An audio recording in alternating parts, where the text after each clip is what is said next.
प्रिय दर्शक महानुभावहरू, भाउजूले कमाउन पर्दैन भनेपछि देहोरले गरे आफ्नै भाउजूको हत्या र 19 दिने शिशु बने टुहुरो। कैलालीको गैरीगङ्गा नगरपालिका 7 कैलाशपुरकी 19 वर्षीय तुलसीनाथको व्यवहार राति देहोर नवीन नाथले मारेको खुलासा भएको छ प्रहरीको अनुसार। नमस्कार, म लङ्क प्रसाद पाण्डे। यो भिडियो पुरा हेर्नु। तुलसीनाथको जसरी घर आँगन अगाडि चाहिँ सब फेला पर्यो, मृत अवस्थामा उनी चाहिँ नालामा घोप्टो परेको अवस्थामा थिइन्। उनको सासू र छिमेकी हुनुहुन्छ।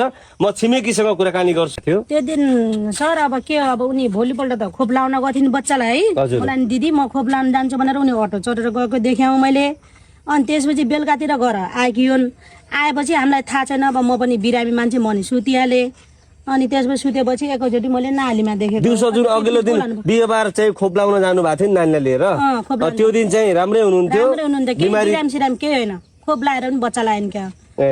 खोप लाएर पनि आएन। दिदी म खोप लाउन जान्छु भनेर मलाई सोधेकिन्। मैले भने बच्चा हेर खोप लाउँदाखेरि फ्रिजमा पानी राखिदिन्छु, बरु बच्चा बिरामी होला ज्वरो होला भने। हो दिदी मलाई त थाहा छैन, पहिलो बच्चा मलाई थाहा छैन भनिन्। मैले भने म फ्रिजमा राखिदिउँला पानी पनि भने। अनि त्यसै आएन। त्यसै हाम्रो भेट पनि भएन।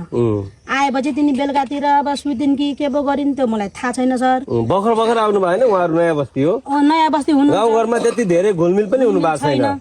नयाँ बस्ती हुनुहुन्छ, भर्खर आएको। अनि खासै हामीलाई घुलमिल पनि छैन। खासै हामी यहाँ आएर बस्न पनि बस्दैनौँ।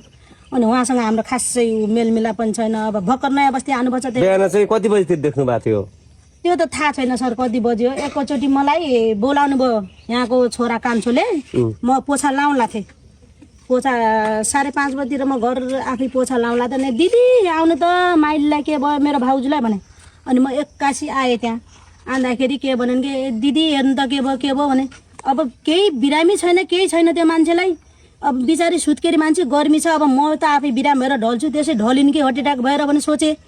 अनि पछि बोलाएँ म आएँ सर। म आएपछि अनि ओल्लो पल्लो घरका सबै आयौँ हामी। आयौँ है। अब के छ त हार्ट एट्याक भएर पल्टेको बोन कि भनेर पानी खा यसो बोल्छिन्। अब के थाहा हार्ट एट्याक भएर बिचरालाई उठाइदिउँ भने। म त थरथर यसरी कानमा लाग्यो। बुढालाई बोलाउन गएँ म। बोलायो, बुढा उठ्नु भएन, अझ सुतिराख्नु भयो। फेरि अर्कोचोटि बोलाउन गएँ। अनि बल्ल त लानु भयो। अनि ती भाइले के भने यहाँको छोराले नाइ म एक्लै सक्दैन, सहयोग गरिदिनु पर्यो, नालीबाट त बाहिर निकालिदिनु पर्यो भनेपछि हामीले बाहिर नालीबाट निकालेको यति हो। हामीले अरू केही थाहा पाएन। त्यो दिन यहाँ मान्छे आएको कुनै आवाज अथवा कुनै अब हुन्छ नि त तपाईँको त्यो हामीले केही थाहा पाएन सर। हामीले केही थाहा पाएन। नथाहा भएको के भन्नु, पानी परेको थियो त्यही दिन। अझ हजुर पानी परेको थियो। अब हामी पनि पल्लो कोठामा सुतेको थियो। अब सुत्केरी यता सुतेर त्यो पनि थाहा छैन। म यहाँ आउन पनि आउँदैन। अब उता उनीहरू सुत्छन्, यता उता छन्, मलाई त्यो पनि थाहा छैन। बल्ल पछि बिहान त्यो लासलाई यहाँ राख्दाखेरि बल्ल थाहा भएको यो कोठामा सुत्दै रहेछ नि यो भनेर। आउँदैनौँ हामी पराए जस्तो। अनि यहाँहरू दिदीहरू छाइछु धेरै मान्नुहुन्छ के। अब हामीलाई छाइछु धेरै मान्नुहुन्छ। त्यहाँदेखि हामी यता किन उनको देउताले सन्न भन्छन्। त्यही भएर पनि म पराए जस्तो आउँदैन। यहाँ आउँदैन हामी, आउँदैन कोही पनि। अनि ऊ दिदीहरू दाइ काम्नुहुन्छ नि त, हामीलाई सहन्न भन्नुहुन्छ। त्यही भएर पनि हामी पराए जस्तो यहाँ आउँदैन। त्यही पनि नयाँ बस्ती हुनुहुन्छ। अब घेलमेल पनि छैन हामीसँग। अब यतापट्टि चाहिँ सासू हुनुहुन्छ। हजुर चाहिँ अब देउता पुज्न चाहिँ डोटी गएको बेलामा चाहिँ घरमा निकै दुःखदायी घटना घट्यो। हजुरको जेठी बुहारी हुन्? माइली बुहारी हुन्। अब यो जस्तो कि घटना घट्यो, अब घटना घट्नुका पछाडि पनि अब धेरै कुराहरू हुन्छन्। तर चाहिँ यो घटनामा निकै अचम्म लाग्दो घटना घटेको छ। आमा सानो बाबु चाहिँ कोठाभित्र, आमा चाहिँ कुलामा चाहिँ मृत्यु भेटिनु भएको छ। अचम्मै त छ त। के गरेर भयो त्यस्तो घटना। अनि कति वर्ष भयो विवाह भएको? विवाह भएको अहिले 3 वर्ष भयो। 3 वर्ष भयो। तपाईँको बुहारी अब यो बिमारी त्यस्तो कुनै रोग मतलब हुन्छ नि समस्याहरू जस्तो कान्छी बुहारी छन्? कान्छी बुहारी हो, बिमारी हुँदैन। कान्छी छोरा कान्छी बुहारी तेरो केही नै बिमारी नै हुन्थेन। बिमारी छैन।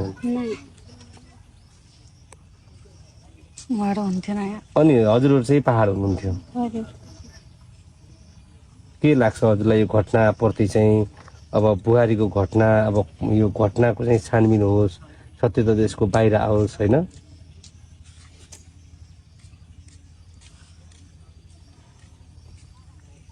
16 दिनको नानी चाहिँ अहिले कोठामा चाहिँ अब आमाको चाहिँ अब दुध खानलाई पनि बिचारा कति तडपेको होला। के गरिराख्नु भएको छ? के गर्ने पाउडरको दुध खुवाएको छु